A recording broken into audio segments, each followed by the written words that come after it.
dhagaystayaal malahayga sheekooyinka maansada lagu waariyey ee ku saabsan martida xididkana ah waxaa kuwa ugu caansan ka mid a tii dhex martay ismaaciil yuusuf oo qoorleex loo yiqiin iyo niman wada maansayahana ah oo uu gabarh ka qabay gabadhaas ay ku xidideen oo Cambare Cabdi Daahir la oran jiray intii haddaba aanay gabyaaga u reeroobin ayaa labada dhinac shaki kala galay yarad hordhaca si aan dhammaystirayn ayuu qoorleex bixiyey sidii caadadu ahaydna wuxuu filayay in gabadha oo dhibaatsan loo soo wareejin doono dabadeedna aqal iyo aroos cudoon loo gangaami doono hase ahaatee taasi suuragal umay noqon markiiba waa la kala guuray colaado deegaanka ka aloosmay dartood kala carar baa dhacay labadii reer ayaa midba dhinac u geediyey dabadeedna ciddii ay gabadhu ku jirtay baa waxay ka soo jeensatay agagaarka weeb iyo geyi aad uga fog kii hore ay u degi jireen waa markaas markuu qoorleex bilaabay gabayadii uu kaga calaacalay labada kala daran ee isu raacday geelii yaradka looga qaatay oo reero kale u daaqaya iyo inantii uu ka bixiyey oo aan gacan ugu jirin waxaa gabayadaas ka mid ahaa waayeel haddii dhabiga lay saaro dhamas iyo haddii layla dhaco midayo dhuudhuuban halihii aan dhooldhoolin jiray ma aanan dhiibeene anoon dhimannin baa reer ogaas dhaxal u haystaa nimankii ay xididka ahaayeen gabayadiisii calaacalka ahaa oo dhan waa uga soo jawaabi jireen iyaga oo aan u turayn walwalka ku gaamudhayna aan uga garaabayn qaar baaba kula dooday gabadh iyo geeltoona in aanu ku lahayn xoolo wixii uu bixiyena ay u qaadanayaan isaga reerahoodu mag ay horay uga qabeen dabadeedna iska daa garoonsiiyo uu ka hele tixdii calaacalka ahaabay inta ku haadsadeen ugu magac bixiyeen ismaaciil cataabe ayay ku naanayseen carays gurxan gabyaal lagu magacaabi jiray oo raggaas ka mid ahaaye waatuu ku lahaa ismaaciil cataabow rag waa kii calool adage hashaydii caddaydunbaad meel la cadanyoone macayaayir baa lagu helaa waa Cambare Foose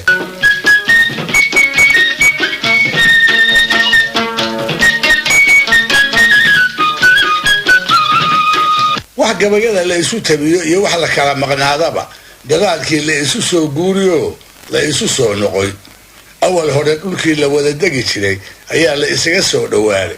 yaradkii dhimanaa markuu soo dhameeyeyna qoorleex iyo Cambaro waa la isu dhisay ooli iyo saygeed ayay noqdeen wixii maansa ahaa oo labada dhinac ay isu dawin jireenna waa la iska iloobay badi dambe oo Cambaro ay gabyaaga caruur u leedahay ayaa niman iyada xiga oo socoto ahi qoyskeedii soo haybsadeen iyaga oo aan weli aqaladii gaarin asi ay aad ugu dhow yihiin ayay araaraha iyo awradaaqeenka seedigood qoorleex isaga soo horbaxeen markii la isnabdaadiyey kadibna wuxuu u sheegay awr ka baxsatay inuu raadkeeda hayo sidaa darteedna wuxuu kula taliyey inantoodii baa joogtee inay reerka sii tagaan kuna sii sugaan inta uu u soo noqonayo taas ayay raggii ku qoonsadeen waxay jeclaan lahaayeen bal horta inuu raaco oo golihii lagu soori lahaa markii loo wanaajiyo uu awrtiisa doonto waxaa la xumaatay xidid bay ahaayeen isaga oo aan la socon reerkana ku sugnayn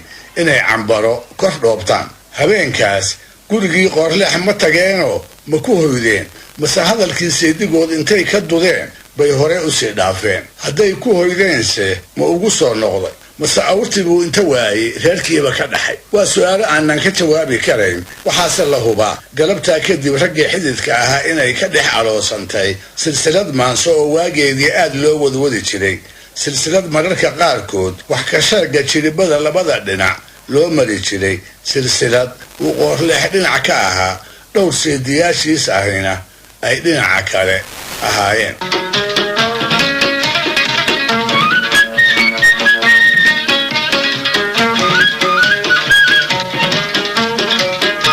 si kastaba ha ahaatee martidii xididkana ahayd markay dhulkoodii ku noqotay si kale ayay sheekadii u wariyeen waxay muggii la waraystay ku warrameen in qoorleex ka dhuuntay oo si aanu u sooriyeyn markuu ogaaday inay reeraha ku jiraan uu gasada aqalka isku daday dabadeedna gabyaa iyaga ka mid ahaa oo Gaani Faarax la oran jiray ayaa gabyey qoorleex ayuu ku eedeeyay inuu ka seexday iyaga oo ah marti xidid iyo xigaalo ay labadaba ahaayeen waxba yuubanan u loogin bariis geedaysanna ku soodhine marti haruub haruub caana ahi ay ku fillaan lahaayeen wuxuu yidhi rag cadiban caraabana ah oo socod ku caatoobay oo cuurka reer magan ahoo idin cashiiraystay waa ceeb cambara daahiray cawda igu laabe xeeryahan casuustiyo bariis subagu ceegaaga waxba yuu cusbada noo marmarin cabashkii weynaa ee cadaabkii lagee muu haruub caana nagu siiyabu tixdaasi markay u tagtay qoorleex wuu ka jawaabay wuxuuse kaga jawaabay hab aysan cidina ka filayn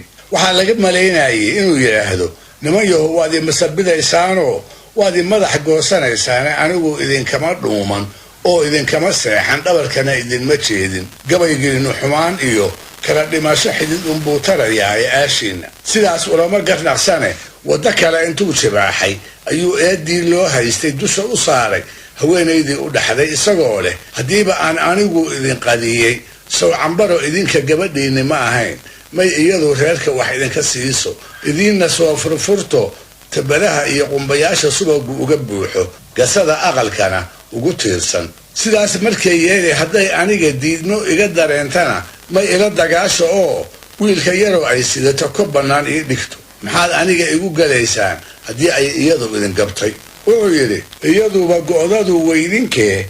may i gacan dhaafto gunti naagaha meel dhigee gadowga may laacdo guulguul hadday iiga baqi gabanka may tuurto galool hoostii bal may darmada gila idin siiso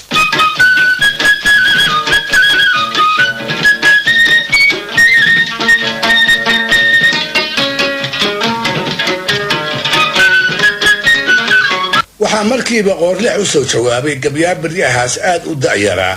si waayadii dambe caan noqday lana oran jiray maxamed cumar dage tuducyada kooban ee gabaygiisa naga soo gaaray cambare ayuu kaga reebayaa eeddii uu qoorleex kula kufay marka hore wuxuu xusuusinayaa reer miyiga soomaalidu waxay wada garanayaan oo ah geelu markuu soconayo inaan sinaba lugtu jeeniga u dhaafi karin taasna wuxuu uga jeeday inuu yidhaahdo marnaba suuragal ma aha cambara intay reerka maamulato in wax aanad adigu ka bixin ay ka bixiso say kaa ammaan heli mayso oo arxanlaawo ayaa tahay malaha marka keliya ee laga yaabo inay cid wax ka siin kartaana waa adiga oo ay sodcaal dheer kugu og tahay amaba sida loo joogo raqda iyo ruuxaa meel ay ku dhibicday la garan waayo haddaad iilato oo xabaal lagugu hubsado ayaa la arki lahaa sida wacan ee cambaro ay ilmaadeeradeed u sooriyeysee bal horta adigu dhimo wuxuu yidhi geeluba ogaasoy hadduu aashi soconaayo lugtu orodka jeeniga